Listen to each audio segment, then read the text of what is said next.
Y el Papa Francisco se dio a conocer que estaba atravesando una compleja crisis de salud. Bienvenidos a Cosicultura de Gerberín, el canal donde destapamos las polémicas religiosas que la Iglesia preferiría mantener en secreto. Y hoy, traigo un tema que está dando mucho de qué hablar. ¿Será que México está más cerca que nunca de tener a su primer Papa?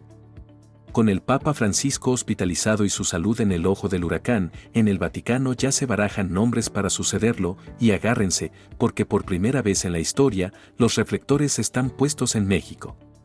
Sí, así como lo oyen, algunos aseguran que el próximo líder de la Iglesia Católica podría ser un mexicano, y no uno, sino varios nombres ya suenan fuerte en las discusiones dentro de la Santa Sede. Sus pulmones no le sirven, y que tengamos Papa nuevo y saldrá de Italia o de México el próximo Padre. Pero aquí no acaba la cosa. Hay quienes creen que todo esto no es casualidad, sino parte de un plan meticulosamente orquestado. ¿Será que el Vaticano busca frenar el avance de las iglesias evangélicas en América Latina? ¿Es esta una estrategia para mantener el dominio católico en la región?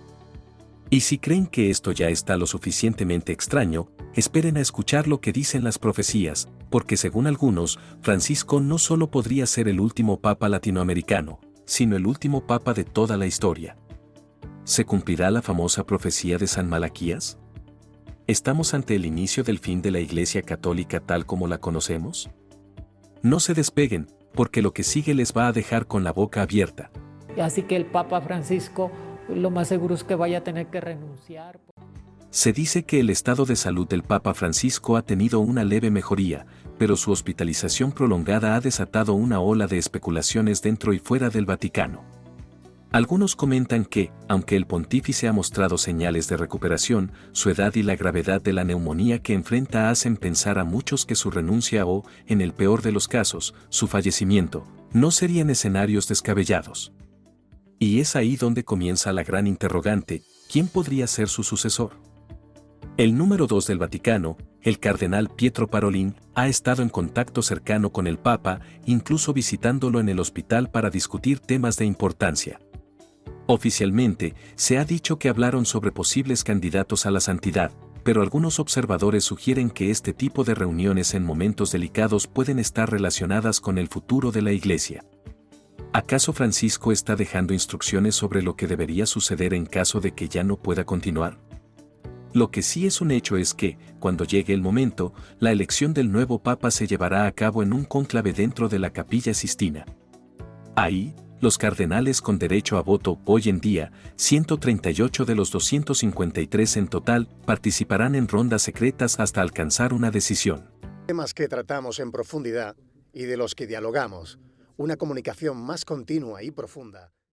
Como es costumbre, ningún cardenal mayor de 80 años puede votar, lo que deja en la contienda a un grupo selecto de prelados que, en teoría, representan la renovación de la Iglesia.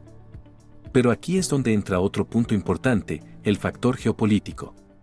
Se dice que la Iglesia Católica ha ido perdiendo terreno en América Latina, donde los movimientos evangélicos y protestantes han crecido con fuerza en las últimas décadas. Algunos analistas aseguran que esta fue una de las razones por las que el Vaticano optó por elegir a un papa latinoamericano en 2013, cuando Francisco se convirtió en el primer pontífice del continente. Sin embargo, parece que esta estrategia podría repetirse, pero con un enfoque aún más contundente. Se rumora que dentro del Vaticano ya se están barajando nombres de posibles sucesores, y entre ellos, de nueva cuenta, figuran candidatos de América Latina. ¿Es cierto que no usa teléfono celular? Nunca lo tuve. Nunca. Cuando me hicieron obispo me regalaron uno. Sin embargo, a diferencia de la vez anterior, ahora se habla de nombres mexicanos e incluso de un brasileño como opciones viables. ¿Será que la Santa Sede busca reforzar su presencia en la región apostando por un líder que pueda frenar el avance de las iglesias evangélicas? Algunos piensan que sí, y que la sucesión de Francisco, en caso de concretarse, no solo sería una cuestión de fe, sino también de estrategia. Lo cierto es que, aunque el Papa sigue en funciones, el tema de su sucesión ha comenzado a tomar fuerza en las discusiones internas de la Iglesia. Ahora, la gran pregunta es, ¿se confirmarán estos rumores o el Vaticano nos sorprenderá con una decisión inesperada? Se dice que, si el Papa Francisco llegara a dejar el trono de San Pedro, ya sea por su estado de salud o por decisión propia, el escenario se abriría para una nueva elección en el Vaticano. Como dicta la tradición, los cardenales con derecho a voto se reunirían en la Capilla Sistina y el mundo entero esperaría con ansias la famosa señal del humo blanco, indicando que un nuevo pontífice ha sido elegido. Del Padre va a ser ahora a finales de Semana Santa o en mayo, que tendremos Padre nuevo. Pero entre todas las posibilidades, hay quienes empiezan a sospechar que esta vez, la elección podría inclinarse hacia un latinoamericano nuevamente y más específicamente, hacia un mexicano. Actualmente, México cuenta con 6 cardenales dentro del colegio cardenalicio, pero no todos podrían participar en el cónclave. Según las reglas establecidas, solo aquellos que sean menores de 80 años pueden emitir su voto y, en teoría, ser elegidos. Bajo este criterio, únicamente 2 nombres sobresalen, Carlos Aguiar Retes y Francisco Robles Ortega. Carlos Aguiar Retes, actual arzobispo primado de México, ha sido una de las figuras más relevantes dentro de la Iglesia Católica en el país. Se sabe que su trayectoria ha sido sólida, con estudios en teología tanto en México como en Estados Unidos, y que en 2016 el Papa Francisco lo nombró cardenal. Sirven para conducir a la sociedad, pero las personas dentro de la sociedad... Un año después, asumió la responsabilidad de liderar la Arquidiócesis Primada de México, una de las más influyentes del mundo. Algunos analistas religiosos creen que su cercanía con la línea de pensamiento del actual pontífice podría favorecerlo en una eventual votación. Por otro lado, Francisco Robles Ortega, originario de Jalisco, ha sido reconocido por su liderazgo en la Conferencia del Episcopado Mexicano. Con una trayectoria eclesiástica sólida, algunos consideran que su visión conservadora y su fuerte arraigo en la tradición católica podrían convertirlo en un candidato atractivo para ciertos sectores dentro del Vaticano. Sin embargo, otros piensan que este mismo perfil podría jugar en su contra, ya que el ala progresista de la Iglesia ha ganado más influencia en los últimos años. Tengamos en primer lugar confianza en Dios, en la providencia de Dios. Pero más allá de los nombres, lo que realmente genera intriga es el motivo detrás de la posible elección de un mexicano. Se rumora que la Iglesia busca frenar el avance de las corrientes evangélicas y protestantes en América Latina, una región que históricamente ha sido bastión del catolicismo, pero que en las últimas décadas ha visto un crecimiento exponencial de otras denominaciones cristianas.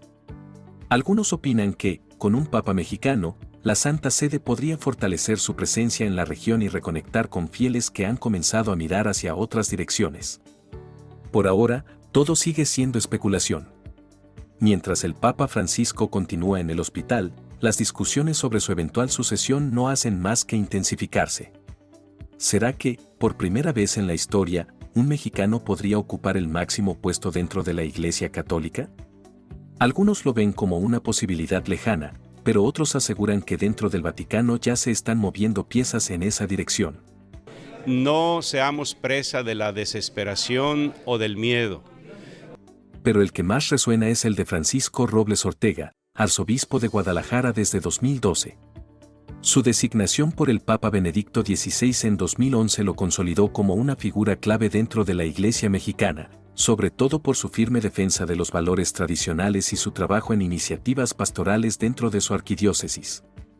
Sin embargo, aunque su trayectoria lo ha posicionado como una figura de peso, no es el único líder religioso que ha llamado la atención en esta discusión. Entre los cardenales mexicanos que forman parte del colegio cardenalicio, pero que no cumplen con los requisitos para ser electos debido a su edad, destacan nombres como Alberto Suárez Inda, arzobispo emérito de Morelia, quien fue nombrado cardenal en 2015 por el Papa Francisco en reconocimiento a su labor pastoral en una de las regiones más afectadas por la violencia y la pobreza en México. Pues es aquel Dios tiene destinado y no es cuestión de ni siquiera pensar en él. También se menciona a Felipe Arismendi Esquivel, obispo emérito de San Cristóbal de las Casas, quien recibió el título cardenalicio en 2020, y a Juan Sandoval Íñiguez, arzobispo emérito de Guadalajara, quien fue elevado al rango de cardenal en 1994 por el Papa Juan Pablo II. A pesar de su relevancia histórica dentro de la Iglesia mexicana, su edad los descarta automáticamente de un eventual cónclave. Pero el escenario no solo se centra en México. Se rumora que un nombre brasileño también ha entrado en la conversación, Orani Joao Tempesta, actual arzobispo metropolitano de Río de Janeiro, quien asumió este cargo en 2009 tras ser nombrado por el Papa Benedicto XVI. Su liderazgo en Brasil, el país con la mayor cantidad de católicos en el mundo, lo convierte en una opción estratégica para la Santa Sede, especialmente ante el crecimiento de movimientos religiosos no católicos en la región. Para llevar a todos los pueblos, a todas las personas, el anuncio de Jesucristo. Algunos analistas consideran que tanto México como Brasil juegan un papel clave en el futuro de la Iglesia, ya que son dos de los países con más fieles católicos en el mundo, pero también donde más se ha visto un crecimiento del protestantismo y otras denominaciones cristianas. Por ello, se sospecha que el próximo Papa podría ser elegido con la intención de fortalecer la presencia del catolicismo en América Latina, en lo que podría ser una estrategia bien planeada por el Vaticano para frenar el avance de otras corrientes religiosas. Muchos piensan que aún es pronto para saber quién ocupará el trono de San Pedro si Francisco dejara el cargo, pero lo cierto es que las discusiones internas en la Iglesia han comenzado a tomar fuerza. Grandes palabras del Papa, que yo creo que no basta con haberlo escuchado. Es un discurso que... Ahora, la pregunta es, ¿se inclinará la Santa Sede por un pontífice latinoamericano nuevamente? ¿O habrá una sorpresa en el cónclave? Al hablar del catolicismo en México, muchos imaginan una nación profundamente arraigada a la tradición romana, pero pocos saben que en el siglo XX el país llegó a tener su propia iglesia independiente. Se dice que este movimiento, que llevó por nombre Iglesia Ortodoxa Católica Apostólica Mexicana, surgió en un contexto de tensiones entre el Estado y el clero, un momento en el que la independencia religiosa parecía una posibilidad real. La figura central de este intento por separar a la Iglesia mexicana del Vaticano fue José Joaquín Pérez Budar, quien junto con un grupo de sindicalistas proclamó la creación de esta nueva iglesia el 21 de febrero de 1925. Aunque su intento de tomar la Iglesia de la Soledad en el barrio de la Merced fracasó, esto no impidió que el movimiento tomara forma y atrajera la atención tanto de seguidores como de detractores. El gobierno de Plutarco Elías Calles, en su lucha por debilitar el poder clerical, no vio con malos ojos la diversificación religiosa, pues representaba un golpe directo al dominio de la Iglesia Católica Romana. Algunos piensan que esto permitió que la nueva iglesia ganara cierto respaldo en un inicio, aunque la respuesta del Vaticano no se hizo esperar. Tanto Pérez Budar como sus seguidores fueron excomulgados y la Iglesia Católica Apostólica Mexicana quedó señalada como una rebelión dentro del catolicismo. A diferencia de la iglesia tradicional, esta congregación proponía una serie de cambios radicales: libertad de interpretación de la Biblia, liturgia en español, abolición del celibato y la exigencia de que los sacerdotes tuvieran un empleo civil para evitar vivir de las limosnas. Con estas modificaciones, la propuesta de Pérez Budar buscaba conectar con los fieles desde un enfoque más cercano y menos jerárquico. Pero la realidad fue más complicada de lo que parecía. A pesar de que en sus inicios la nueva iglesia fue vista como una alternativa popular, su crecimiento fue limitado. Se dice que cuando intentaron realizar su primera misa el 22 de febrero de 1925, seguidores infiltrados de la Iglesia romana intentaron linchar al padre Manuel Luis Monje, lo que dejó en claro que la oposición era fuerte. El propio Plutarco Elías Calles, a pesar de haber dado cierta protección al movimiento, terminó por intervenir directamente, expropiando la Iglesia de la Soledad y convirtiéndola en una biblioteca. Con esta decisión, el movimiento perdió fuerza, aunque sus seguidores lograron obtener la Iglesia de Corpus Christi como sede. Pérez Budar asumió el título de patriarca, pero su liderazgo fue efímero. Tras su muerte en 1931, la Iglesia se debilitó aún más. Antes de fallecer, se dice que Pérez Budar se reconcilió con el catolicismo romano, lo que algunos interpretan como una señal de que su proyecto estaba destinado al fracaso. Su sucesor, José Eduardo Dávila, adoptó el título de Eduardo I, convirtiéndose en el primer y único papa mexicano, aunque su pontificado es poco estudiado y para muchos fue simplemente una ocurrencia más dentro de esta historia. Además de los conflictos con la Iglesia romana, Pérez Budar también tuvo roces con otras autoridades civiles y líderes religiosos, lo que lo llevó a afiliarse a la masonería y entablar relaciones con protestantes. Durante la Revolución Mexicana, su simpatía por Venustiano Carranza también lo colocó en una posición incómoda frente a ciertos sectores religiosos. Al final, la Iglesia Católica Apostólica Mexicana no logró consolidarse como una alternativa real y con el paso de los años quedó como una anécdota dentro de la historia religiosa del país. Sin embargo, algunos analistas piensan que este intento de independencia religiosa dejó huella en la relación entre la Iglesia y el Estado mexicano, pues evidenció que, en ciertos momentos de la historia, la fe también ha sido un terreno de disputa política. Esto se está poniendo cada vez más interesante. Pero antes de seguir desentrañando esta polémica que podría cambiar la historia del Vaticano, quiero saber tu opinión. ¿Crees que realmente México está cerca de tener un papa? ¿O todo esto es solo una estrategia para frenar el avance de otras religiones en América Latina? Déjamelo en los comentarios y dime quién crees que sería el mejor candidato para tomar el lugar de Francisco. Y si te está gustando este video, apóyanos con un like, suscríbete y activa la campanita para que no te pierdas ninguno de los escándalos que aquí destapamos. Ahora sí, prepárense, porque lo que viene a continuación podría confirmar que el Vaticano ya tiene a su próximo líder en la mira. Y es que se rumorea que en los pasillos más oscuros del poder, entre documentos confidenciales y reuniones a puerta cerrada, el gobierno de México ha estado tejiendo una alianza secreta con el Vaticano. Pudiera ser elegido alguien no cardenal y por tanto que no estuviera. A pesar de que la Constitución mexicana establece claramente la separación entre Iglesia y Estado, algunos dicen que la presidenta Claudia Sheinbaum ha estado negociando un tratado que cambiaría para siempre el equilibrio religioso del país. El plan sería simple, pero ambicioso: consolidar la hegemonía del catolicismo en México, debilitando el crecimiento de los grupos evangélicos, especialmente en regiones como Chiapas y Oaxaca, donde han ganado terreno de manera alarmante para la jerarquía católica. En este pacto se contemplaría la posibilidad de un papa mexicano, una figura clave que actuaría como puente entre la Iglesia y el gobierno, asegurando una relación mucho más estrecha y favorable para ambos bandos. Del Papa Francisco, y no lo digo por un asunto religioso. Algunos observadores han notado que el discurso de la mandataria ha ido preparando el terreno. Recientemente, al hablar sobre la salud del Papa Francisco, Sheinbaum no solo mostró su preocupación, sino que dejó ver una defensa inusual hacia la Iglesia Católica, criticando a aquellos que se dicen cristianos y que, según ella, desean el mal del pontífice. ¿Un simple comentario o un mensaje codificado para sus aliados en Roma? Pues es que se digan cristianos. No se le debe desear mal a nadie, aunque sea tu adversario. En este supuesto acuerdo, México podría avanzar hacia un modelo similar al de algunos países musulmanes donde la religión mayoritaria no solo tiene influencia política, sino que se convierte en un pilar legal del Estado.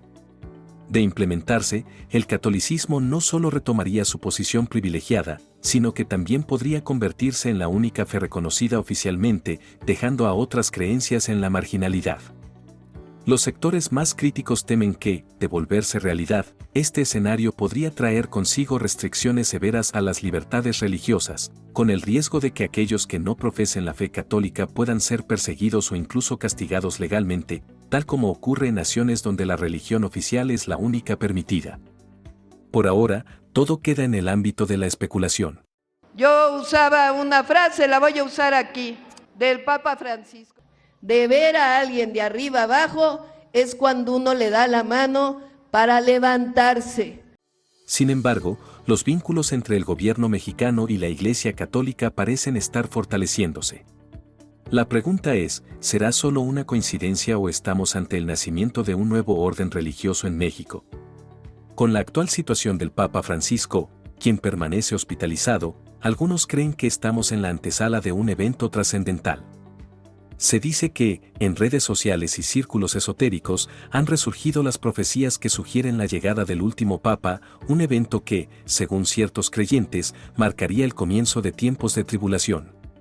Entre las predicciones más mencionadas se encuentra la del astrólogo francés Nostradamus, quien supuestamente escribió que a través de la muerte de un pontífice muy anciano, un romano de buena edad será elegido. Para algunos, esta frase encaja con la situación actual, donde Francisco, de 88 años, podría estar cerca del final de su pontificado, ya sea por salud o por decisión propia. Pero lo que más ha dado de qué hablar es la teoría del Papa Negro. Algunos sostienen que este término se refiere al color de piel de un futuro pontífice, mientras que otros lo asocian con la vestimenta negra de los jesuitas, orden a la que pertenece Francisco. Llegaría un Papa negro y con este el cataclismo, el apocalipsis, el final de todos los tiempos. Esta idea ha llevado a algunos a sugerir que, de cumplirse la profecía, Francisco ya sería el tan temido Papa negro que precede al fin de los tiempos. Por otro lado, la profecía de San Malaquías de Armagh, un monje irlandés del siglo XII, ha cobrado fuerza nuevamente. Se dice que San Malaquías escribió una lista de 112 frases que describen a cada papa hasta el final de los tiempos. Según esta teoría, Francisco sería el papa número 112, también conocido como Petrus Romanus, Pedro el Romano, el último pontífice antes del juicio final. Sin embargo, otras interpretaciones aseguran que Francisco en realidad es Gloria Olivae, la gloria del olivo, lo que indicaría que aún habría un papa más antes del desenlace definitivo. Para algunos, el relevo de Francisco no ocurrirá por fallecimiento, sino por renuncia, como ya sucedió con Benedicto XVI en 2013. Si esto llegara a suceder, marcaría un nuevo precedente en la historia de la Iglesia, en la que 2 papas consecutivos habrían abandonado el cargo por voluntad propia. Por ejemplo, la parte económica, y quiero rendir homenaje al hombre que me ayudó, que fue el cardenal Pell. Esto ha llevado a la especulación de que Francisco podría ser un papa de transición antes de la llegada de un líder que realmente sacuda los cimientos de la Iglesia Católica. Cabe destacar que la Iglesia Católica no reconoce oficialmente estas profecías, y muchos historiadores han señalado que la llamada profecía de los papas probablemente fue fabricada en el siglo XVI, mucho después de la muerte de San Malaquías. Aún así, estas teorías siguen circulando y son retomadas cada vez que la Iglesia enfrenta un momento de incertidumbre, como el que se vive actualmente. Ahora la pregunta es, ¿Francisco realmente será el último papa? ¿O estamos ante una de las tantas interpretaciones erróneas que surgen cada vez que un pontífice se acerca al final de su mandato? Lo cierto es que, mientras el Vaticano guarda silencio sobre estos temas, en el mundo de las especulaciones, cada día surgen nuevas teorías. La misericordia de Dios. Que la misericordia de Dios no es un regalo que te da, es Él mismo, ¿no? Y hasta aquí llegamos con este escándalo que tiene al Vaticano y a todo el mundo católico en vilo. ¿Será que México finalmente verá a uno de los suyos sentado en el trono de San Pedro? ¿O estamos ante una jugada estratégica del Vaticano para mantener su poder en América Latina? Y lo más inquietante, ¿se cumplirán las profecías que anuncian el fin de la Iglesia tal como la conocemos? Déjenme su opinión en los comentarios, quiero saber qué piensan de todo este relajo. ¿Creen que el próximo papa será mexicano o esto es puro humo? Y si les gustó el video, no olviden darle like, suscribirse y activar la campanita para que no se pierdan ninguna de las polémicas que aquí les traemos. Nos vemos en el próximo video de Cosicultura de Gerberín, donde seguimos destapando lo que otros prefieren callar. Hasta la próxima.